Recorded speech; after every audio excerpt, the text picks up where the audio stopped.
இப்போதான் பட்டிமன்றத்தினுடைய கிளைமேக்ஸ். ஒரு படத்தில் தொடக்கம் எப்படியோ அதே போல் முடிவுங்கிறது சிறப்பாக அமையணும். இன்றைக்கு நிறைவு பேச்சாளராக, ஏன்னா தம்பியினுடைய அன்பான வேண்டுதல், அக்காவை நாங்கள் ரொம்ப கேட்டுக்கிட்டதுக்காக இன்றைக்கி அவங்க ஓய்வாக இருந்ததுனால நம்ம நிகழ்ச்சிக்கு வருவதற்காக அவர்கள் ஒப்புதல் கொடுத்தார்கள். இன்றைக்கு நம்முடைய அற்புதமான கல்யாண சுப்பிரமணிய சுவாமியினுடைய திருக்கோயில் பங்குனி உத்திர திருவிழாவில் நிறைவு பேச்சாளராக நம் முன்னால் இப்பொழுது அன்பு அக்கா சாந்தாமணி அவர்கள் உங்கள் கைதட்டலோடு பெண்கள் தான் என்று பேசுவதற்காக, பெண் பிள்ளைகளின் பொறுப்பே என பேசுவதற்காக. அரசம்பாளையம் அருள்மிகு கல்யாண சுப்பிரமணியர் திருக்கோயில் பங்குனி உத்திர விழாவை முன்னிட்டு நடந்து கொண்டிருக்கக்கூடிய நல்லதொரு பட்டிமண்டபத்திற்கு ஒரு மொழியை எப்படி கையாள வேண்டும் என்று கேட்டால் என்னுடைய அன்பு தம்பி ரவிக்குமாரை போல் கையாள வேண்டும் என்று பெருமையாக சொல்லலாம். நன்றிங்க. அந்த அடிப்படையிலே மிக அழகாக இந்த நிகழ்வை நடத்தி கொண்டிருக்கக்கூடிய நடுவர் பெருந்தகை ரவிக்குமார் அவர்களுக்கும், மேடையிலே பேசி அமர்ந்திருக்கக்கூடிய பேச்சாளர் பெருமக்களுக்கும், நல்லதொரு விழாவினை சீரோடும் சிறப்போடும் நடத்தி கொண்டிருக்கக்கூடிய விழா குழுவை சார்ந்தவர்களுக்கும், கூடியிருக்கக்கூடிய பெரியோர்களுக்கும், தாய்மார்களுக்கும், சின்னஞ்சிறார்களுக்கும் நான் கோவையிலிருந்து கொண்டு வந்த பருத்திப்பூவை காணிக்கையாக கொடுப்பதிலே நான் மகிழ்ச்சி கொள்கின்றேன். நடுவர் அவர்களே, எத்தனையோ மனம் வீசக்கூடிய மலர்கள் இருக்கும் பொழுது வாசமே இல்லாத பருத்திப்பூ எதற்கு என்ற ஒரு கேள்வி வரலாம். ஆமாங்க. மற்ற மலர்களெல்லாம் காலையில் மலரும், மாலையில் வாடிவிடும். பருத்தி ஒன்றுதான் வெடித்து பஞ்சாகி நூலாகி உலக மக்களின் மானத்தை காக்கின்ற ஆடையாக மாறுவதால் அதை அத்துணை பேர் பாதத்திற்கும் சமர்ப்பித்து, ஏனென்றால் இங்கிருப்பவர்களுடைய தொழிலும் விவசாயமாக இருப்பதால் அவர்களுக்கு சமர்ப்பித்து, அவர் அருமைங்க நடுவர் அவர்களே, ஒரு நல்ல தலைப்பு. குடும்பத்தினுடைய மகிழ்ச்சிக்கும் முன்னேற்றத்திற்கும் பெரிதும் துணை செய்பவர்கள் ஆண் பிள்ளைகளுடைய உழைப்பா, பெண் பிள்ளைகளுடைய பொறுப்பா? இதுதான கேள்வி. ஆமாங்க. இதைத்தான கேட்டீங்க. ஆமாங்க.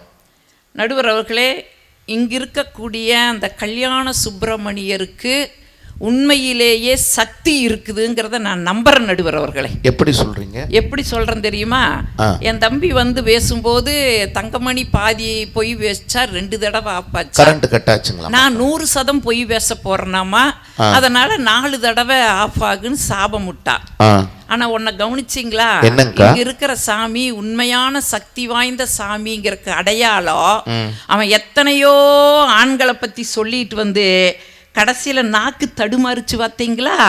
பெண் பிள்ளைதான் அப்படின்னு சொன்னான் பார்த்தீங்களா? சுப்பிரமணிய சாமி அங்க வச்சாரு பாருங்க. அவன் பேசல, சாமி பேச வச்சதுங்க. அண்ணன் அதாவது மழுப்பிட்டு போய் அருணகிரிநாதருடைய நாக்குல வந்து எழுத இன்றைக்கு நம்முடைய அரசம்பாளையத்துல நம்ம சுப்பிரமணிய சாமி தனபாலன் நாக்குல தீர்ப்பு மாத்துறார். பெண் பிள்ளைன்னு சொல்லியாச்சு. அப்புறம் அது அப்படியே பூசி மெழுகிட்டு போறான். அதுல வேற என்ன தொடங்கும் போதே என்ன சொன்னா, இவன் சந்தித்த கூட்டங்களிலேயே 2வது பெரிய கூட்டம் இந்த கூட்டம் தான். நீங்க உடனே முதல் கூட்டம் எதுன்னு கேட்டீங்க. என்ன சொன்னா, போன வாரம் என் மனைவி துரத்தி அடிக்கும் போது கூடிச்சு பாருங்க வீதியில, அதான் முதல் பெரிய கூட்டம்னா. ஏன் துரத்தி அடிச்சாங்கறத சொன்னையா? அக்கா அத சொல்லவே இல்ல. கூடவே வில்லங்கத்தை கோவையில இருந்து கூட்டிட்டு வந்திருக்கிறியா? ஒரே கார்ல. நான் சொல்ல, ஒரே கார்ல ஓசி பெட்ரோல்ல உன்னை உட்கார வச்சு நான் கூட்டிட்டு வந்திருக்கிறேனா இல்லையா? சொல்லாம விடுவனா நானு? நடுவர் அவர்களே, அவனுக்கு கொஞ்ச நாள கூடவே வந்திய சவாலங்கிற மாதிரி கொஞ்ச நாள கண்ணு சரியா தெரியறது இல்ல. எங்க ஊர் அரவிந்த் ஹாஸ்பிட்டலுக்கு போனாங்க. ஃபேமஸான ஹாஸ்பிட்டல். மனைவியும் இவனும் போனாங்க. அங்க டாக்டர் எல்லா பரிசோதனையும் பண்ணிட்டு சொன்னாங்க, தனபால் கொஞ்சம் பார்வை மைனஸ்ல போயிட்டு இருக்குது, அதனால கண்ணாடி போட்டுக்கோ அப்படின்னாப்ல. ஒரு 10 நாள் கழிச்சு வந்து கண்ணாடியை வாங்கிக்க தனபாலுன்னாரு. 10 நாள் கழிச்சு கண்ணாடி வாங்கறதுக்கு புறப்பட்டான் தம்பி. மனைவி நானும் கூட வர்றேனா, அட நீ எல்லாம் வேண்டாம் இரு, நான் மட்டும் போய் வாங்கிட்டு வர்றேன்ட்டு போனா. போனான், கண்ணாடிய வாங்கினான், போட்டா, வந்து வீட்டு கதவை பட்டு தட்டுன்னு தட்டுனா அந்த அம்மா கதவை திறந்துச்சு. மாமனுக்கு கண்ணாடி எப்படின்னு கேட்டா அந்த அம்மா சொல்லுச்சு, மாமனுக்கெல்லாம் கண்ணாடி சூப்பரு, ஆனா வீடு உன்ற வீடு கிடையாது, பக்கத்து வீடுன்னுச்சு. அப்புறம் துரத்தி அடிக்காம என்ன பண்ணுவா? அத சொன்னியா வயல கண்ணாடி மாறி இத்தனையும் வேணும்னு செஞ்சுட்டு நீ ராமாயண கதை பேசுற. சனிக்கிழமை all Saturdays only reading Ramayana கேக்குறேன் நானு. வண்டவாளம் தண்டவாளம் ஏத்தறக்கு நான் வந்து இங்க நின்னுட்டு இருக்கிறேன். அதுல வேற மாமியா வீடு பக்கத்து வீடுன்னா சொல்றதுக்கு தயங்குனா பாத்தீங்களா? கொஞ்சம் ஏதோ ஒரு லாங்கிங் இருக்கு. சர்க்காய் போனா தெரியுமா? ஏன் தெரியுமா? மாமியா வீடு ஏன் பக்கத்து வீடு தெரியுமா? அத சொல்லுங்க. 17 வருஷமா வீட்டோட மாப்பிளையா வந்து உட்கார்ந்துட்டு வெக்கம் கட்டவன் ஒரே வீடா எங்க அம்மாவை பார்க்கவில்லை, எங்க அப்பாவை மனைவி பேசவில்லை என்று வந்து நியாயம் தகுதி இருக்குதாடா நான் கேட்கிறேன். எல்லாத்தையும் விட்டு ஒழிஞ்சிட்டு வந்துட்டு சொத்துக்கு மச்சனன் இல்லாத வீட்டுல பொண்ணு கட்டினானுங்க. நான் தான் பொண்ணு பார்த்து கொடுத்தேன். இவன் பாருங்க, இவன் அதுக்கு மேல இவன் அப்படிதான் மச்சான் இல்லாத வீடு. அவன் கதையை என்கிட்ட கேட்காதீங்க. அவன் கதையும் நீங்க சொல்லுங்க. எங்கேயுமே பொண்ணு கொடுக்கல. அப்படியாக்கா? ஆமா, வந்து எங்கிட்ட சொன்னேன், நங்க மேக்கால பொண்ணு பார்க்க போனா மேல்மொழி சரியில்லைங்கிறாங்க, நங்க வடக்கால பொண்ணு பார்க்க போனா வாய் சரியில்லைங்கிறாங்க, நங்க தெக்கால போன திக்குவாயாட்டு இருக்குதுங்கிறாங்க, கிழக்கால போனா இது விளங்காதாட்டுன்னு சொல்றாங்க. நாங்க எங்கேயோ ஒரு பொண்ணு பாருங்கன்னு என் சித்தப்பன் புள்ளை பிடிச்சு நான் கட்டி வச்சேன். என்ன வந்து நீ மேடையில் ஆடுறாங்க. யாரால கிடைச்சது? அக்கானால. வாழ்க்கையே இல்ல, 2 பேருக்கு வாழ்க்கையே நான் தான் ஏற்படுத்தி கொடுத்தேன். அவன் மச்சனன் இல்லாத வீட்டுலதான் பொண்ணு கட்டோன்னா எனக்கு புரியல. அப்புறம் தான் தெரிஞ்சது சொத்தெல்லாம் ஆட்டைய போடுறக்கு வீட்டோட மாப்பிளைய வந்து இங்க உட்கார்ந்துகிட்டு இங்க மேடையில என்ன தாளிப்பு தாளிச்சுட்டு போறேன் நாங்க பாருங்க. என் கொழுந்தனாரு சொல்றா, என்ன வாய்க்கு ருசியா நீங்க சமைச்சீங்கன்னா ஆக்கி போட்டா நாங்க இப்படி வந்து பேசுறோன்னு.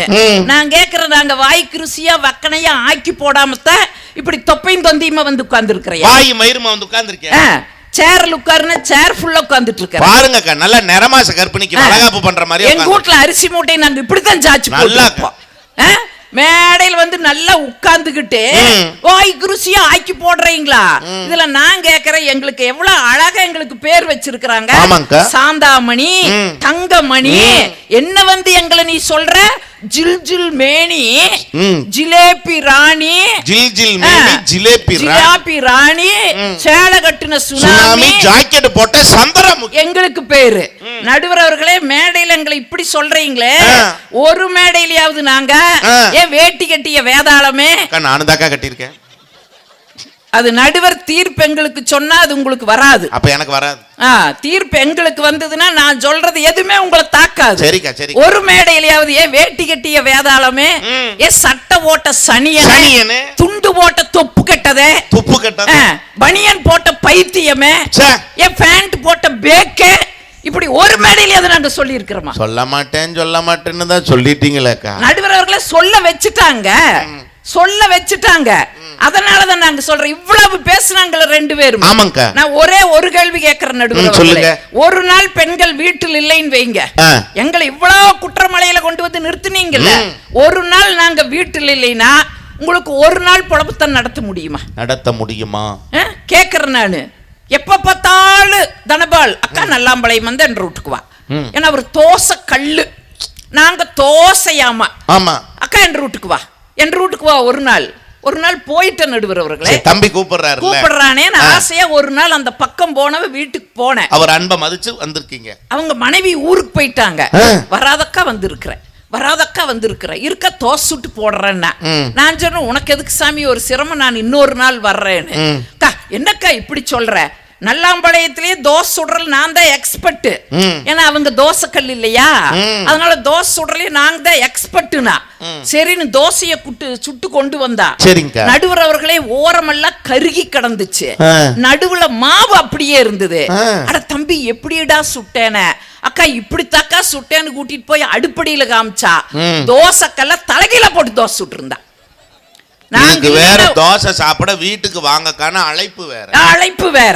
ஒரு நாள் நாங்க இல்லைன்னா ஒரு நாள் பொழப்புத்தனம் நடத்த முடியாது.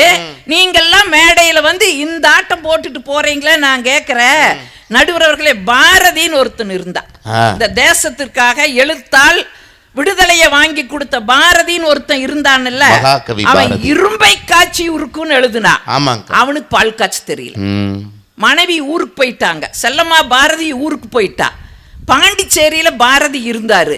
ஒரு விறகு வச்சு பால் காய்ச்சணும் கூட அந்த மனுஷனுக்கு தெரியலங்க, இரும்பை காய்ச்சி உருக்குன்னு எழுதிட்டா.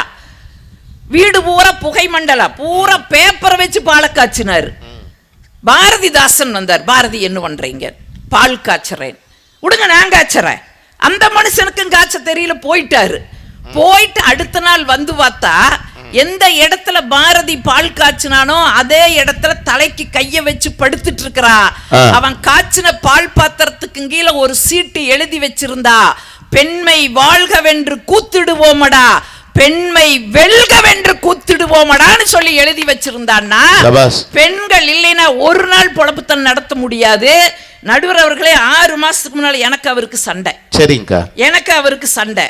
ஒண்ணு இல்ல, என்ன சண்டை தெரியுமா? கல்யாண நாள், எனக்கு எல்லா நகையும் போட்டு பார்த்துருக்கிறேன். இந்த ஒட்டியானம் ஒண்ணு நான் போட்டதே இல்லை வாழ்க்கையில. அதனால நகை விலை ஏறுதா, எனக்கு ஒரு ஒட்டியானம் பண்ணி கொடுங்கோன்னு கேட்டேன். அவருக்கு கொஞ்சம் கோபம் வந்துடுது. எந்த ஊர்லடி குட்டி யானையெல்லாம் ஒட்டியானம் போட்டிருக்குதுன்னு கேட்டாரு. உடுவமா நாங்க சண்டை. மேடையில பேசுற மாதிரியே பேசுற, கிளம்புங்க அம்மா வீட்டுக்குனாரு. நானும் பார்த்தேன். சரி 10 நாள் அம்மா வீட்டுல போய் நல்ல ஜாலியா இருந்துட்டு வரலான்னு பொட்டி தூக்கிட்டு ஓடிட்டேன். போய் 2 நாள் தான் நடுவர் அவர்களே போன் வருது. நான் ஏதோ ஒரு பேச்சுக்கு சொன்னேன், நீ பாட்டு கிளம்பி போயிட்டேன். ஏன் என்ன பிரச்சனைன்னு? கடையில சாப்பிட்டனா அது வாயிலையும் ஒட்டுலியா வயிற்றுலையும் ஒட்டுலியா போயிட்டே இருக்குது. அது வாட்டுக்கு போகுது. எப்ப வருவேன்? 10 நாள் இல்லாம வரமாட்டேன். அதான் நான் வாபஸ் வாங்குற பேச்செல்லாம். எப்படியோ கடனை உடனே வாங்கி ஒட்டியானம் வாங்கி கொடுக்கறேன். திரும்பி வான்னாரு. நான் சொன்னேன், எப்படி வந்தாலும் மத்தியானம் ஆகு, காலையில சோத்துக்குன்னாரு. போய் கடையில சாப்பிடுங்க. ஐயோ, நீ கடையில சாப்பிட்டா நான் செத்து போவேன் ஆத்தா, கிளம்பி வான்னாரு. சரி, நான் அவசரமா கிளம்பி வர்றதுக்கு முன்னாடி சரி மனுஷ பசிதாங்க மாட்டாரு. அதனால நான் ஒண்ணு சொன்னேன், எப்படி வந்தாலும் லேட் ஆயிரு, நான் மாவாட்டி ஃப்ரிட்ஜுக்குள்ள வச்சிருக்கிறேன், எடுத்து இட்லி ஊத்தி சாப்பிடுங்க. ஐயோ, எனக்கு இட்லி ஊத்த தெரியாதேன்னாரு. ஐயோ, நான் சொல்ற ஊத்துங்க. சரி, போன கட் பண்ணாத, கையில அப்படியே காதுல வச்சுக்கோ, சொல்லு. நான் மாவை எடுங்க. எடுத்துட்டேன். நல்லா கலக்குங்க. கலக்கிட்டேன். இட்லி பாத்திரத்தை எடுங்க. எடுத்துட்டேன். தண்ணிய ஊத்துங்க. ஊத்திட்டேன். மாவை நல்லா கலக்கி அந்த குழியில ஊத்துங்க. குழியில ஊத்திட்டு ஒழுகுது. என்னங்க ஒழுகுதுன்னு? மாவு ஒழுகுது. இட்லி துணி போட்டீங்களா? நீ சொல்லவே இல்ல. போடையா இட்லி துணிய? போட்டுட்டேன். ஊத்துங்க. குப்புன்னு மூடி வைங்க. 10 நிமிஷம் கழிச்சு குபுக்கு குபுக்கு குபுக்குன்னு ஆவி வரு. வெந்தடிச்சுன்னு அர்த்தம். எடுத்து போட்டு சாப்பிடுங்கன்னு சொன்னேன். சரியா சொல்லிருக்கீங்க. 10 நிமிஷம் கழிச்சு போன் வருது. ஆவியே வரல. அந்த ஆவி வர்றக்குள்ள என்ற ஆவி போயிருமாட்டிருக்குது. ஆத்தா, ஆவி வரலன்னாரு. அடுப்ப பத்த வச்சீங்களானே? நீ சொல்லவே இல்ல. அடுப்பே பத்த வைக்க தெரியாது இருக்குதுகெல்லாம் மேடையில வந்து அதுல ஃப்ரிட்ஜ் வாங்கி கொடுத்த கதை பேசுறேன். நடுவர் அவர்களே, நான் ஒரு சவால் பண்றேன் இந்த மேடையில. இந்த மேடையில நான் ஒரு சவால் விடுற, ஒரு ஃப்ரிட்ஜ் கொண்டு வந்து வைங்க. அது எங்க கிட்ட ஒரு நாள் கொடுங்க. ஒரு நாள் எங்க கிட்ட கொடுங்க. எத்தனை அதுக்குள்ள வெப்பம் தெரியுமா? ஊட்டி உருளைக்கிழங்கு வைப்போம், குன்னூர் முட்டைக்கோசை வைப்போம், திருப்பூர் தக்காளி இருக்கு, தக்காளியை வைப்பீங்க, நாமக்கல் முட்டை இருக்கு, சேலத்து மாம்பழம் இருக்கு, ஊத்துக்குழி வெண்ணெய் இருக்கு. அத்தனையுமே கொண்டு வந்து அத்தனை ஊர்களையும் ஒரு நாள் அந்த ஃப்ரிட்ஜுக்குள்ள நாங்க வைப்போம். ஒரு நாள் அவங்க கையில கொடுங்க. ஒரே ஒரு ஊர் மட்டும்தான் இருக்கு. எந்த ஊருக்கா? பாண்டிச்சேரி மட்டும்தான் இருக்கு. பாண்டிச்சேரி மட்டும்தான் இருக்கு. இதுலயே அவங்க லட்சணம் என்னன்னு தெரிஞ்சுக்க வேண்டாம். அதுல நீங்க இப்படி சொல்றீங்க, என்னங்கறான் அதெல்லாம் பாட்டிலா அடக்கும் போது திறக்கும் போது கிளிங்லான்னு சத்தம் கேக்குமே, அதுதான் வீட்டுக்கு வாஸ்து பண்ணிங்கறாங்க. ஆமா, ரொம்ப பெருமை. அதுல குடிக்கிறதுக்கு காரணம் என்ற கொழுந்தனார் சொன்னான் பாருங்க. ஏன் ஆண்கள் எல்லாம் குடிக்கிறார்கள்? அதுக்கு ஒரு பெரிய லிஸ்ட் வச்சா, ஒரு 4 கிழமையுமா ஒரு கறியும் புளியும் காய்ச்சுனா கொஞ்சம் தண்ணி போடுவோம். ஒரு ஞாயிற்றுக்கிழமை 4னா கொஞ்சம் தண்ணி போட்டுக்குவோம். அப்புறம் பேச்சுலர் பார்ட்டி, கல்யாணம்னா பேச்சுலர் பார்ட்டினா நாங்க கொஞ்சம் தண்ணி போட்டுக்குவோம். பிறந்த நாள்னா இந்த மாதிரி கோயில் விசேஷம்னா நாங்க தண்ணி போட்டுக்குவோம்னு சொன்னேன். இத நான் திருப்பி அப்படியே கேட்கிறேன். உண்மையா இருந்த பெண்கள் எல்லாம் கைதட்டோணும். ஏன் அந்த ஞாயிற்றுக்கிழமை கறி புளி நாங்க சாப்பிட மாட்டோமா? அந்த ஞாயிற்றுக்கிழமை நாங்களும் கறி புளி சாப்பிடுறோம் தானே. உங்களுக்கு வர்ற மாதிரி பேச்சுலர் பார்ட்டி எங்க தோழி எங்களுக்கு வைக்க மாட்டாங்களா? வைப்பாங்க. இதே மாதிரி கோயில் விசேஷம் எங்களுக்கு வராதா? அப்ப நாங்க கையில ஏந்திட்டு நின்ன என்ன பண்ணுவேன்? ஏந்திட்டு நின்ன என்ன பண்ணுவேன்? ஏந்தி நிக்கிறோமாயா? நாங்க கைதட்டல் எப்படி வருதுன்னு உள்ளதுக்கு கைதட்டுறாங்க. எந்த பெண்ணாவது நாங்க அந்த மாதிரி கையில ஏந்திட்டு போய் நிக்கிறோமா? நின்ன என்னையா ஆகும் உங்க பொழப்பு தானா? அக்கா இவ்வளவு தூரம் சொல்லிட்டு இருக்காங்க. இவ என்னங்களா 2 பேரும் சாப்பிட்டா உங்க வாடை எனக்கு தெரியாது, என் வாடை உங்களுக்கு தெரியாது, ஆம்லெட் போட்டு ஆளுக்கு பாதியா சாப்பிட்டு போவோங்கிறான். நடுவரவர்களே அவங்க புத்தி அப்படித்தான் போகு. எல்லா புத்தியும் இல்ல, அவங்க புத்தி அப்படிதான் போகு. என்ன, எந்த பொம்பளையும் அப்படி செய்ய மாட்டாங்க. நீங்க தான் புத்தி கெட்டு திரியறீங்கன்னா நாங்களுமா புத்தி கெட்டு போயிருவோம். அதுல கரண்ட் மரத்தில் ஏறுவது யார்? ஆண்கள். தீ பிடிச்சிருச்சு, யாரு போய் அணைக்கிறாங்க? ஆண்கள். தென்னை மரத்துல ஏறி இளநீ போடுறது ஆறு ஆண்கள். அவங்க இளநீ போட்டு கொடுத்தா இவங்க காவடி எடுத்துட்டு போவோமா? எந்த காலத்துல இருக்கிறீங்க நான் கேக்குறேன். இது என்ன ஈசன் படி இழந்த இதிகாச காலமா? ரேசன் படி இழக்கிற 2 கட்ட காலம். நடுவர் அவர்களே, மெட்டி அணிந்த கால்களை உடைய பெண்கள் எல்லாம் இன்னைக்கு நாங்கள் மெட்ரோ ட்ரெயின் ஓட்டிட்டு இருக்கிறோம்ங்க. வளையல் அணிந்த பெண்கள் எல்லாம் இன்னைக்கு வானூர்தி ஆகாய விமானம் ஓட்டிட்டு இருக்கிறோம். எங்களுடைய தோல் வலிமையால துப்பாக்கி ஏந்தி இன்னைக்கு ராணுவத்திலும் பெண்கள் பணியாற்றி கொண்டிருக்கிறோம். கைதட்டல் கொடுங்க. உண்மையா இந்த சமீபத்துல ஒரு ஆபரேஷன் ஒண்ணு நடந்தது, சிந்தூர். அந்த சிந்தூர் ஆபரேஷன் பாகிஸ்தானுக்கு எதிராக நம்ம நடத்தின போர். அந்த போர்ல இந்தியாவின் சார்பாக தலைமை தாங்கி போன 2 கமாண்டோக்களுமே பெண் கமாண்டோக்கள் தான். அவங்க தான் ஆபரேஷன் சிந்தூரை வெற்றிகரமாக முடிச்சாங்கன்னா அக்காவுக்கு ஒரு நல்ல கைதட்டல் கொடுங்க. அதை அழகா கோடிட்டு காட்டினாங்க. என்ன ஆண்கள் தான் நீங்க சம்பாதிக்கிறீங்க, நான் இல்லைன்னு சொல்ல. நான் இன்னைக்கும் கேட்கிற நடுவர் அவர்களை, இந்த மண்ணுல நடக்கிற ஒரு நிதர்சனமான உண்மை. ஆண்களுக்கு 1000 ரூபாய் கூலினா பெண்களுக்கு 500 தானே கூலி. நடக்குதா இல்லையா? நீங்க தொழில், அதாவது ஐடி நிறுவனம் அந்த மாதிரி எல்லாம் விட்டுருங்க. படித்த பெண்கள் வேலைக்கு போறது அதெல்லாம் விட்டுருங்க. ஒரு தொழில் சாராத சாதாரணமான வேலைக்கு போறதுல ஆண்களுக்கு 1000 ரூபாய் கூலினா பெண்களுக்கு 500 ரூபாய் கூலி. அந்த 500 ரூபாய் கூலியை நாங்க பத்திரமா வீட்டுக்கு கொண்டு வந்து புதுகளமா குடும்பம் நடத்தி சிறுவாடு சேர்த்துவோமே. சிறுவாடு சேர்த்தறக்கு என்னமோ சொன்னையில ஆட்டைய போட்டுறோமாமா, வட்டிக்கு கொடுக்கறோமாமா. நீங்க 5 வட்டியா, அந்த அக்கா 10 வட்டியா? நான் கேக்குறேன். சரி, அப்படியாவது வட்டி கொடுத்து நாங்க என்ன பண்ற நடுவர் அவர்களே, சிறுவாடு சேர்த்துறோம்.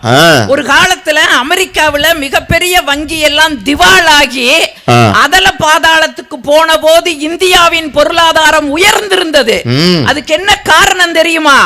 வீட்டிலே பெண்கள் சேர்த்து வைத்த சிறுவாட்டு காசுதான் இந்தியாவினுடைய பொருளாதாரத்தையே உயர்த்தியது என்று சொன்னால், நீ 700 ரூபாய் 1000 ரூபாய வாங்கி கையில வாங்கின பையில ஓடுல காசு போன இடம் தெரியல, தந்தனான்னு பாடிட்டு நீ வர்ற. கொரோனா காலத்துல எங்கக்கா போய் சம்பாதிச்சாங்க? நாங்க 500 ரூபாய் எத்தனை நகை கொடுத்தோம் கொரோனா காலத்துல. நடுவர் அவர்களே, பெரும்பாலும் குடும்பம் நடத்தது எதனால தெரியுமா? எங்க அப்பனாத்தா வீட்டுல போட்ட நகை தான் கொரோனா காலத்திலேயே குடும்பத்தை கொண்டு போச்சு. அது இல்லை நீங்க சொல்லுவீங்களா? எத்தனைய பண்ணிட்டு போய் கடையில கொடுத்துட்டு, பச்சை போர்டு போட்ட கடையில கொடுத்துட்டு வரும்போதே ஆட்டம், சரோஷா உனக்கு வசந்த மாளிகை கட்டட்டுமா, தாஜ்மஹால் கட்டட்டுமா? இடுப்புல வேட்டி இறங்கி கீழே முதல்ல வேட்டிய கட்டு. அது ஏத்தி கட்டுற துப்பு கிடையாது. எங்களுக்கு வசந்த மாளிகை கட்டுறாங்களாமா, தாஜ்மஹால் கட்டுறாங்களாமா. சொல்லிட்டு என்ன கேக்குறீங்க? சோத்த போடுறி. பிள்ளைய சுமக்கிற வயிற்றுல உதச்சு திரும்ப அந்த சிறுவாட்டு காசை எடுத்துட்டு போய் கவனிச்சுக்கிறேன்டி. இங்க முதல் ரவுண்டே எங்கனால தாங்க முடியல. 2வது ரவுண்டு ஓட்டுட்டு சோத்த போட்டு வைடி. நடுவர் அவர்களை நினைச்சு பாருங்க. வாழ்க்கையில இந்த ஆண்மகனை கட்டி ஒரு சுகம் இல்லைன்னு ஒரு பொண்ணு நினைச்சு சாப்பிடுற சாப்பாட்டுல கொஞ்சமா பால்தாயிர கலந்து வச்சான் வைங்க, கலந்து வச்சான் வைங்க, குடிச்சிட்டு வந்திருக்கிற சாராய் வாடையில உங்களுக்கு பால்தாயிர வாசனை தெரியவையா போகுது, தெரியவா போகுது. எந்த நம்பிக்கையில் அந்த பொண்ணு கிட்ட சாப்பாடு வேணும்னு கேக்குறீங்க தெரியுமா? ஒரு பெண்ணுக்கு உயிரை உருவாக்க தெரியுமே ஒழிய அழிக்க தெரியாது என்ற நம்பிக்கையில் தாங்க இன்னைக்கு இந்த உலகமே இயங்கிக் கொண்டு இருக்குதுன்னா, என்ன உன்னையெல்லாம் இன்னும் விஷம் வச்சு கொல்லாம இருக்கிறதே பெரியதா இருக்கு. அவன் சொல்றாங்க, நீங்க வைக்கிற ரசத்தையே சாப்பிடுறமே விஷத்தை சாப்பிட மாட்டோம். ரசம் சாப்பிட்டு சாப்பிட்டு இப்படி இருக்குதா நான் கேட்கிறேன். என்னென்னலாம் வந்து நீங்க மேடையில பேசுறீங்க. நான் ஒண்ணு கேட்கிறேன் நடுவர் அவர்களே, எங்கேயோ பிறந்து வளர்ந்தங்க, பொறுப்பில்லைன்னு சொன்னீங்களே, எங்கேயோ பிறந்து வளர்ந்தோம். உங்கூட்டுக்கு எங்கூட்டுக்கு ஒட்டு உறவு கிடையாது. திடீர்னு ஒரு நாள் வந்து சொல்றாங்க உன்னை பொண்ணு பார்க்க வர்றேன்னு சொல்றாங்க. சொல்லும் போது மனசுக்குள்ள ஒரு பயம் இருந்தாலும் ஒரு ஏக்கம். அந்த ஆணழகன், அந்த பேரழகன், அந்த பௌர்ணமி நிலா எப்படி இருக்கு, எப்படி இருக்கு, ஒரு ஆசை. எந்த நாள் வருவாங்க, எந்த நாள் வருவாங்க. அழகிய மிதிலை நகரினிலே யாருக்கு சாந்தாமணி காத்திருந்தாள், பழகிடும் சுப்பிரமணியன் வரவை எண்ணி பாதையை அவள் பார்த்திருந்தாள், பாதையை அவள் பார்த்திருந்தாள். ஒரு நல்ல கைதட்டல் கொடுங்க. நம்ம அக்கா நம்ம ஊர்ல தான் இவ்வளவு அழகா பாடி இருக்காங்க. எவ்வளவு சிறப்பா இருக்கு பாருங்க. நடுவர் அவர்களே, நான் பாடுறது இல்லைன்னு ஒரு விரதத்தில் இருக்கிறேன். ஏங்க நல்லா தான் பாடுறீங்களா? நல்லா தான் பாடுறேன், ஆனா பாடுறது இல்லைன்னு ஒரு விரதத்தில். என்ன ஏங்க அந்த விரதம்? ஏன் தெரியுமா? கல்யாணமான புதுசுல என் வீட்டுக்காரரை பார்த்து நான் சொன்னேன் நான் நல்லா பாடுவேன்னு. அவர் சொன்னாரு நான் நல்லா ஓடுவேன்னாரு. அதனால 34 வருஷமா வாழ்க்கையை பாதுகாத்துக்கிட்டு இருக்கிறேன். நான் வேற கல்லூரியில ஒரு பேராசிரியரா, வகுப்புக்குள்ள போய் தேவாரம் திருவாசகம் எல்லாம் பாடி பாடி எடுப்பனா. அடுத்த நாள் வகுப்பு போனா என் பையன் கேக்குறா, டீச்சர் உங்களை பாடையில வாக்கோன் டீச்சர், டீச்சர் உங்களை பாடையில வாக்கோன் டீச்சருங்கிறா. எதுக்கு வம்போடுதான் நான் பாடுறது இல்ல. ஆனா ஒரு எதிர்பார்ப்பு நடுவர் அவர்களே. ஆயா புரியுதுங்களா? பாடையில பார்க்கணும்னா 2 அர்த்தம் இருக்கு. ஒண்ணு நீங்க பாட்டு பாடும்போது பார்க்கணும்னு ஒரு அர்த்தம், கடைசியா பாடையில பார்க்கணும்னு ஒரு அர்த்தம். எப்ப வருவாங்க எப்ப வருவாங்கன்னு ஏக்கம். அந்த நாள் வருது, பட்டாளமா வர்றாங்க. இதுல யார் மாப்பிள்ளைன்னு தெரியல. எங்க அப்பத்தாட்ட அப்பத்தா அப்பத்தா அப்பத்தா இதுல எது என்ற மாப்பிள்ளை ஒரு ஆர்வம் இருக்குதானே இருக்கும்ல. ஏன்னா நானும் பெண் தானே. ஆகா உடனே எங்க அப்பத்தா அங்க வாரு ஒண்ணு பப்பரக்கேன்னு உட்கார்ந்து இருக்குது பாரு, அதான் உன்ற மாப்பிள்ளை. நிமிர்ந்து பார்க்க முடியல நடுவர் அவர்களே. அச்சமடம் நாணம் பயர்ப்பு அப்படியே ஓரக்கண்ணால பாக்குற இதயத்துக்குள்ள ஒரு இடி விழுகுது. அது பௌர்ணமி நிலாவா இருக்குன்னு நினைச்ச 13 அமாவாசைய வடிகட்டுன ஒரு கலரு. ஐயோ அப்பத்தா இந்த கருவாயன்னு நான் கட்ட மாட்டேன் அப்பத்தா. எங்க அப்பத்தா ஏய் உங்கப்ப கௌரவமா பொழைச்சிருக்கிறான். சபையில அவனுக்குன்னு ஏதாச்சும் ஒரு தலகுனிவு ஏற்படுத்தின ஆற்றி தலைய அவளேன்ற தலையை பிடிச்சு ஆட்டி விட்டுட்டான். சடைய பிடிச்சு ஒரு இடுங்க அவளே அதுக்கு தானே பல ஜடை அவ்வளவு போட்டு விட்டு இத்தனை பூவை வச்சு விட்டுருவாங்க. ஆட்டி விட்டுட்டான். பொண்ணு சம்மதிச்சாச்சு. நான் எங்க சம்மதிச்ச? கல்யாணம் முடிஞ்ச அந்த வீட்டுக்கு போனா நடுவர் அவர்களே, இதை விட பெரிய இடி காத்து இருக்கு. என்னாச்சுங்கா? அன்னைக்கெல்லாம் பரம்பரைய வச்சுதாங்க பொண்ணு கொடுப்பாங்க. ஆமாங்கா. எங்க பரம்பரை புளி அடிச்சு பொழைச்ச பரம்பரை. நாங்க என்ன நினைச்சோம், துப்பாக்கி எடுத்துட்டு போய் இது காட்டுல வேட்டையாடி பொழைச்ச பரம்பரை நினைச்சோம். இது அங்க போன பிறகுதான் தெரிஞ்சது இதுக்கு அங்கெல்லாம் போய் வேட்டையாடுல, ரோட்டோரம் இருக்கிற புளிய மரத்துல எல்லாம் புளியங்காய் அடிச்சு பொழைச்ச பரம்பரை. ஐயோ அப்பத்தா பொய் சொல்லிட்டாங்க அப்பத்தா. எங்க அப்பத்தா சொல்ற? 1000 பொய் சொல்லி கல்யாணம் பண்ணுன்னு சொன்னாங்க. அவங்க ஒரு பொய் தானே சொன்னாங்க. போ அனுசரிச்சு வாழு, விரட்டி விட்டுட்டா. இதை விட கொடுமை என்ன தெரியுமா நடுவர் அவர்களே? தூங்கும் போது 1.5 HP மோட்டரோட சத்தம், கொரட்ட சத்தம், தூங்க முடியல.